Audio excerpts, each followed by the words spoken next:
be on the road now, doing shows now. White bitch know that cold now, I tell her no now. Mommy tell me slow down, I'm on a roll now. You know what I'm saying? I'm feeling great. I'm a little bit dressed up, you know what I'm saying? Came back from church. Church service was good. You know, so shout out to my boy Joel at church, you know what I'm saying? That's my guy, that's my G. Anyways, today we'll be talking about I should be talking, breaking it down, going through, experiences I had, you know what I'm saying? Just a little kind of a little story time, but also, breaking it down for real. I did have the stats and stuff like that, but we're not gonna pull that up. I'm just gonna talk about my experience and whatever just in general happened to notice. So today we're talking about single mother households, single father households, and the nuclear family, right? So this is something I got to speak on. I'm very aware of the single mother culture we have here, and I'm definitely I'm definitely aware that there's single fathers and the nuclear family, right? This is how most countries and most things are built on. Obviously, the family, and you know, single mothers and all these things is crazy, right? So I'm gonna give a little story about you know my experience with single mothers and the father not being in the house, etc., etc., etc. And also, I'm gonna pull this video on Instagram that I seen recently of Kanye West. Kanye West. I'm going to pull that one up because that's actually important that we see that because this happens more than people think, right? So actually, let me just let me pull that up real quick. Let me pull that up real quick. But as I'm pulling it up, I want to talk about my personal experience and the lies and all the things being told. So when it comes to single mothers, man, single mothers are some of the worst parents, right? And just in general, because you need two people to handle and raise like the kids, right? So when I was growing up with my single mother, I'm not saying my mother's terrible. I'm saying it's just trash, right? So let me pull this up. Pull this up real quick. Y'all should be able to see my screen. IG. Let's go here. Let's go to DJ. DJ. Uh, is this it? Bro, who is this man, DJ Ake? Bro, who are you, bro? Oh my god, bro. Alright,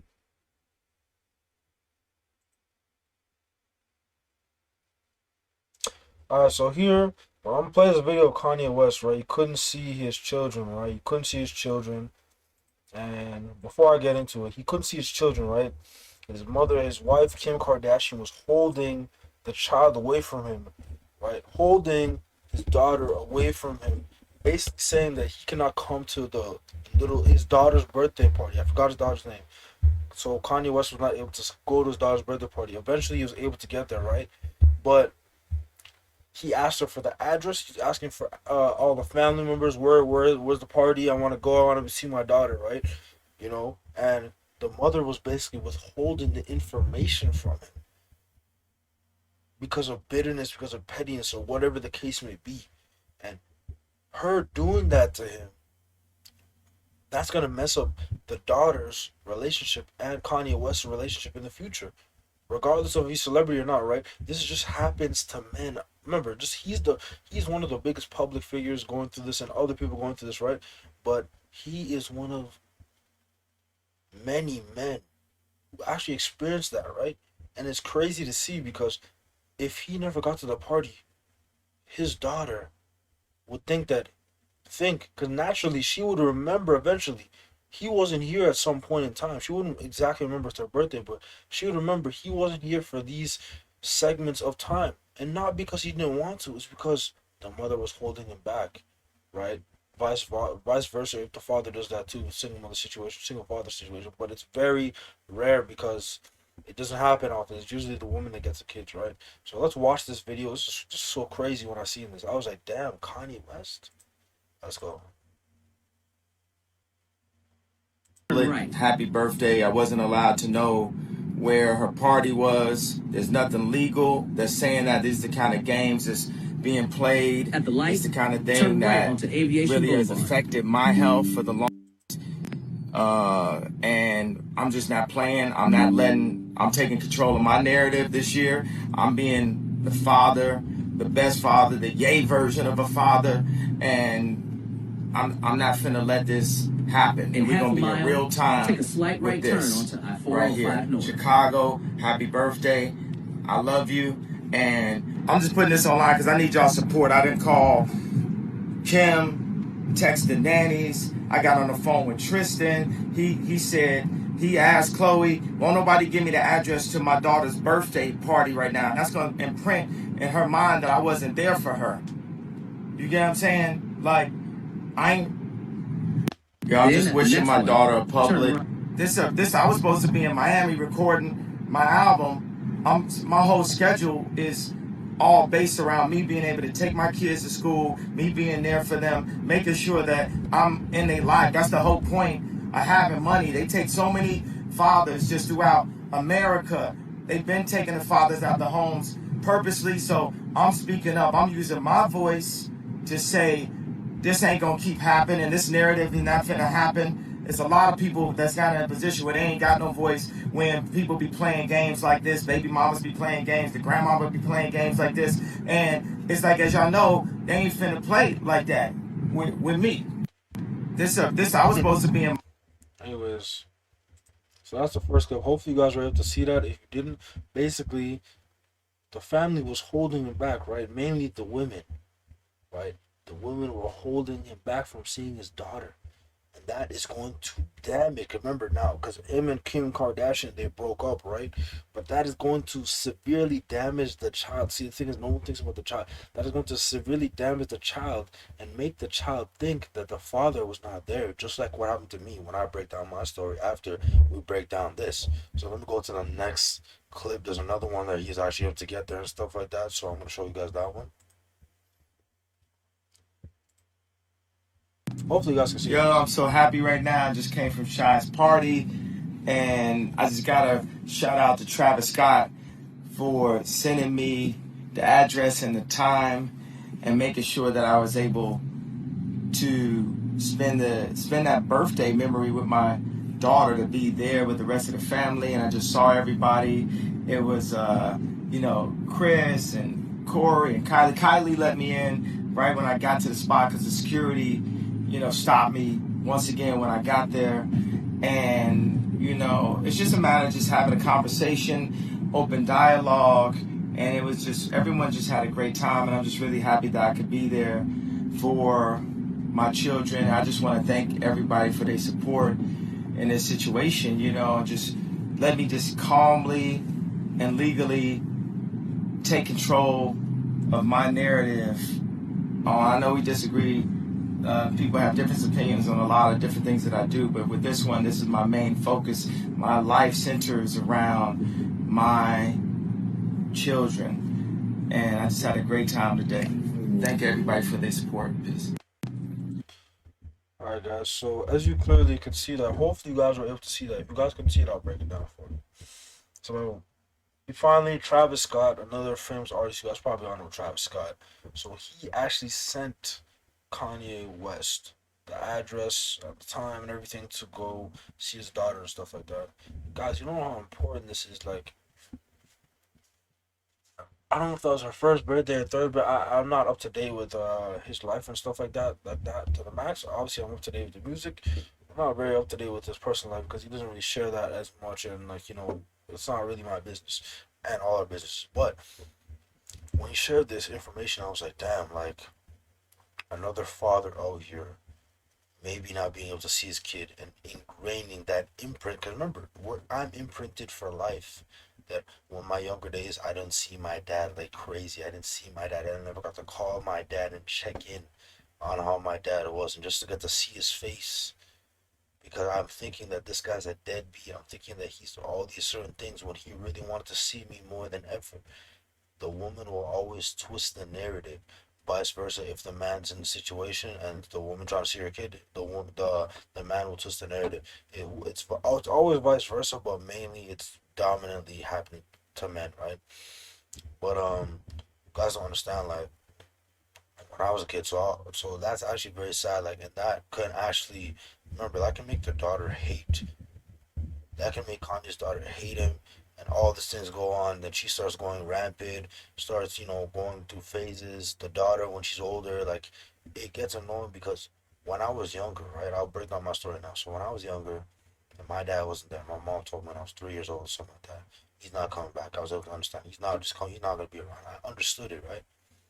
So basically, all these years, he's a deadbeat, he's not this, he doesn't send no money, he doesn't give you anything. All these years, all these lies were fed to me. Fed to me, fed to me, fed to me. Your dad is a shit, blah blah blah blah blah. And then eventually, no hate to my mother. She just bitter, and she was bitter at the time and stuff like that. It's just a natural thing that happens. And I forgive. But at the same time, when you really look at it, it's like, damn, I was imprinted by my mother, thinking my father wouldn't be there for me. Father wanted to be there because when I talked to my father in the future, he broke it down to me. He's like, man, I was fighting for you, kid. I wanted to be in your life every day, but I couldn't. Police, restraining orders, all these things, I couldn't be with you. Like, men want to be with their children so badly, but because of court, because of government, because women are doing this to men, obviously vice versa as well. Some women out there, those are the exception because the rule is mainly it happens to men more because women usually get the children. Obviously there's men who get the children too. It's out there too, vice versa. But we're talking about in this situation particularly. And my dad told me all these stories, showed me all these receipts, man. He's like, bro, I've been wanting to see you, bro. He's spitting so much game, putting me on stuff right now. Like, calling me, saying that he cares. Like, I finally get to go see him because I'm older now. It's different. When I was younger, we can't really drive. I don't know where he is. I can't just call him and say, pick me up. You know, Mom was angry. He cheated, blah, blah, blah. He doesn't love you guys. He didn't do anything for you guys. When in the end, he wanted to do so much, but he couldn't do anything because he's restricted by the government and by the woman as well. It's so scary to see that so many men, so many fathers want to see their kid. They can't even see their kid. My dad wanted to see me. My whole life I felt neglected. I felt, even sometimes now I have this neglect. If I get like turned down from something or rejected or whatever, sometimes I feel this neglect, like, oh, they don't want to be around me. It's not that I don't want to be around you, because I can't be around you. Or if I can't be around you right now, it's because I'm busy. Or I can't be around, like, this neglect factor that most kids and children, black, white, Asian, because remember, it's not just black people who go through this. Don't be fooled. The white people go through this as much as the black people. I hate when they put on this narrative on TV that white people are the perfect family, blah, blah, blah. I know so many white people who are like, damn, my father's not there, bro.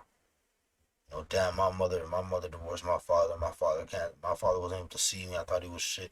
He was trash, but he wasn't, bro. So many white people told me this, bro. White people, a few Asians, few Mexican, like, every man has to go through this. Not has to go through, sorry, not has to, but a lot of men have gone through this, obviously women as well. But, man, it's like, it's just so crazy because I remember the days I'm like, damn, like, I wanted to see my dad, like, damn, where's my dad? And obviously, you know, he's not coming through for you. Graduations, working, he couldn't show up to certain things. He didn't get the same thing as Kanye West. He didn't get the times. He didn't get the dates. There's so many things he didn't get. My whole childhood, like my little childhood, he wasn't even there. It's not because he didn't want to be there. It's because he couldn't. He couldn't because the woman is blocking him. Then eventually, you know what he said? He basically said, you know what? I can't keep fighting this. I have to just live my life. And when I get to see them when they grow older, I'll tell them the story. And guess what happened? I grew older, and my dad to this day told me the story. What happened? What really happened? What really went down? And it's like, damn, man. You look at your mother sometimes like, damn, women are evil. Everyone's evil, but women can be very, very evil to you. And I can't believe my father went through that. And he's still alive. He still wants to see us. He still wishes us the best. He's still here. I seen my father last week. It's crazy, man. And the way how he just spits game to me, he's teaching me life lessons, teaching me this, and talking to me, and really telling me, Jordan, don't do this, Jordan. Like, he's putting me on stuff as a young man. He wants me to be the best I can be. And the thing is, if I got that one when I was little, I got that love, that affection, I probably wouldn't crave it from people. I probably wouldn't the rejection. I probably wouldn't feel rejected. I probably wouldn't feel abandoned. I would have never had those feelings. Obviously, I went to therapy. I explained in the last podcast. I went to therapy and I worked those things out. But sometimes it still haunts you because it's an imprint for life. When your parents are there, it's an imprint for life because that is your parents. You came from them and you're with them every day for 20, 30, however long you're in your parents' house. And that's an imprint every day. I'm used to this routine. I'm used to seeing them. That's an imprint. That's one of your strongest relationships. Other than God, your strongest. God is your strongest relationship. But other than God, it's your parents' second strongest relationship. A hard, strong relationship, man. And it's like when you don't have that, people don't really understand. Like, oh, why they act why they act like. When you don't have your father is honestly, your father is the most important parent. No disrespect to the women, but your father keeps you out of jail and off the stripper pole. Shout out to Fresh and Fit. I heard that from them. You know what I'm saying? And your father keeps you in line and it keeps you in structure. And it's very important. The father is a very important the household, the provider, the protector, the leader, the person to keep you in check, to make sure things don't go left. He's the stable, he's the rock. Like, it's crazy. And when you don't have that, now you know what happened to me? I started to grow up becoming feminine, thinking like a girl, doing things like a girl, you know, feeling off my emotion, not being a man and saying and logically thinking and having that masculine presence and being strong and an independent man, thinking on my own, not having to be dependent on somebody all the time, right? And not and being too emotional, these type of things, these characteristics are more for females. And those are great characteristics for females. For males, we need to have different characteristics. And your father be there. I remember the time, I'll tell you the story. It's the last story I'll tell. I remember the time when my car, I was going with my boy Naveed and my boy Marty. We're going to a little party. And we're going to that party, and I was going to pick up my boy Naveed, and I hit a curb by accident. It was so dark outside, I couldn't see. I hit a curb, and my tire my tire had a puncture in it. So it's basically like this is the tire, but just imagine like there's a little puncture in it. So tire's flattening, it's going down. It's still dry, but I can't make it. I have a spare tire in the back. I'm like, oh shit, how do I change this? No one taught me this. I didn't have a man to teach me this. So I called my dad because I was happened to be in the area. My dad I called my dad. He's like, yo, dad, please help me. Please help me. He's far. He's all the way down at work. He's super far. I'm like, damn, what am I gonna do? So I go on YouTube. Oh, he's guiding me through how to do it. So then after I'm on YouTube as well, I have YouTube open as well. I'm like, damn, all right, let me try to fix this. And I wasn't sure to do it. Then I seen a guy in a truck pull up, a Trini man. I'll never forget this day. And I was like, excuse me, I was waving my hand because I was blocking him. I was like, excuse me, can you help me change my tire? Because I'm in the gas station, right? And he's like, you don't know how to change the tire? I'm like, I was like, to be honest, I got to be honest with him. I was like, I didn't. My father wasn't there the early parts of my life for reasons that I'm not gonna really go into, and I don't know how to change the tire. He showed me how to change the tire. You know what I'm saying? Also, I was watching the YouTube video as well, doing it as well. But also, that man showed me how to change the tire. That man really gave me, a father moment. Not saying that, my father would never showed me, but if he was in the area, he would have came. But it's just crazy how that small little thing, if I was taught from young how to do this, when I was 16, 17, the days when my dad could have been like, all right, let me show you a tire. Come outside, son. Let me show you to change the tire. Let me show you to change your oil. Let me show you to do this. Let me show you to do this. Let me show you where the motor is. Let me show you where the engine is. Let me show you how, if this is the problem with this. Let me show you the alternator. Like, certain things a man will teach his son. You can't, like, those things. There's so many things I don't know. And now, the things I don't know, when I run to that situation, and the first thing people always ask me, like, what? Your dad didn't teach you this? My dad wasn't necessarily there. Why? My mother wouldn't allow. My mother wouldn't allow it. My mother would not allow it for him to be there to teach me. Right? So these things actually do very much affect young men in general, and it hurts, and it's a mental damage. And the last thing I'm going to touch on is the mental damage that men go through when they can't see their children. Men go crazy. Sometimes men kill themselves, suicide. Sometimes men kill the families. They kill everybody. They go crazy because they just want to see their kid. And the main problem with it's not because of the woman, it's because the government allows this bullshit to happen. And it's so stupid, man. Shout out to all the men who came from the single mother households. Stick through it. Go to therapy. Talk to your dad. Find out the real story. Not saying every situation is like that, which is not like how I'm explaining it right now, where the mother won't let the mother won't let you see the child. But in a lot of situations, man, it's like that. But guys, you know what I'm saying? This is your boy JPN, RT Room Talks podcast today. Very touchy subject. You know what I'm saying? A subject that I personally went through, giving you guys my personal experiences in these Room Talks podcasts. Now I'm going to be, breaking down real life stories that I went through personally, experiences, so it's not just, I see the article or I'm just watching this video. No, it's experience as well on the other side. And hopefully when I'm a father in the future, married to my wife and stuff like that, I'm not going to be in these situations. And I'll be like Kanye West. I'm not going to no government. I'm handling this outside, and you're going to let me see my daughter at the party. You're going to let me see my son because, generational curses need to be broken. But anyway, shout out to all the black people, the white people, the Asian people, the Mexican people, the brown people. Shout out to every race, man and woman. Shout out to you guys for watching. It's your boy JPN, and I'm out of here. Thank y'all so much for supporting.